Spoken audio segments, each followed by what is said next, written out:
Hello students, today name of the topic is modification of Ampere's law.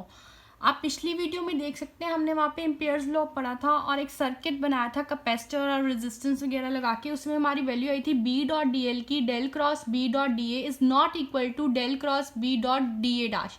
That means B dot D L की दो अलग अलग value आ रही हैं, दोनों इक्वल नहीं आए थे।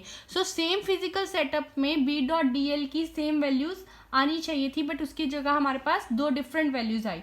सो this is not possible. Okay, so बच्चे उसको हमने फिर मॉडिफाई किया।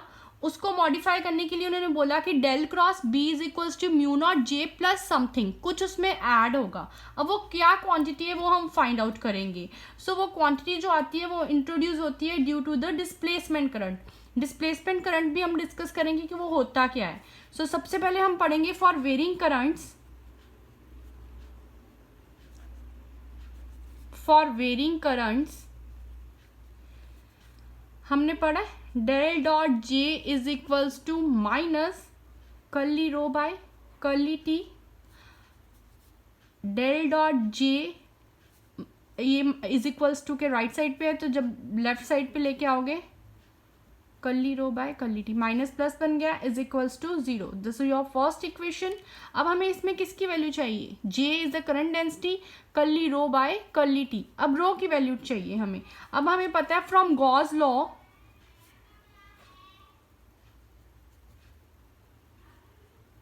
From Gauss law del dot E is equals to rho upon epsilon naught. Rho की वैल्यू चाहिए थी, curly rho by curly T की चाहिए बेसिकली। सो पहले रो निकालेंगे, उसके बाद उसका कर्ली बाय कर्ली टी कर देंगे। So rho by epsilon not del dot E, ये डिवाइड हो रहा था इधर आ गया, इज इक्वल्स टू रो।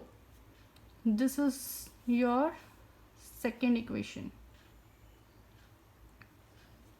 सो ये हमारी यही रो। अब इसको डिफ्रेंशिएट कर दो तो क्या आ जाएगा? Epsilon not del dot curly E by curly T is equals to curly rho by curly T with respect to T कर दिया। This is your third equation. अब curly rho by curly T की तो value चाहिए थी first equation में।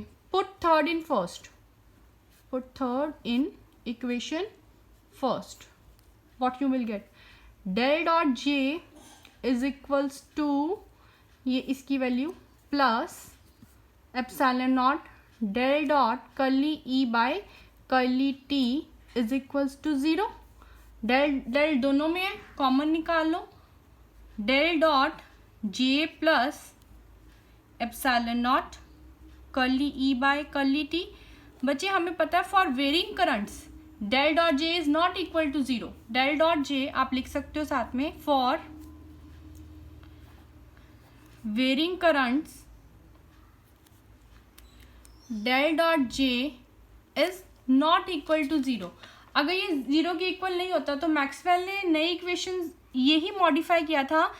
यहाँ लिखा था ना मैंने mu not J plus something. अब जे प्लस समथिंग ये क्वांटिटी है। सो एम्पियर्स लॉ क्या बन गया हमारा? Hence and hence Ampere's law become,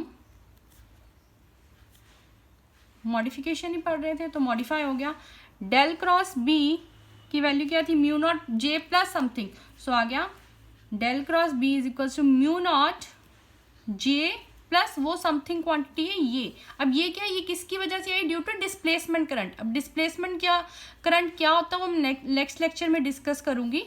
So epsilon naught curly E by curly T. So this is the modified Ampere's law. Del cross B is equal mu naught J plus epsilon naught curly E vector upon curly T.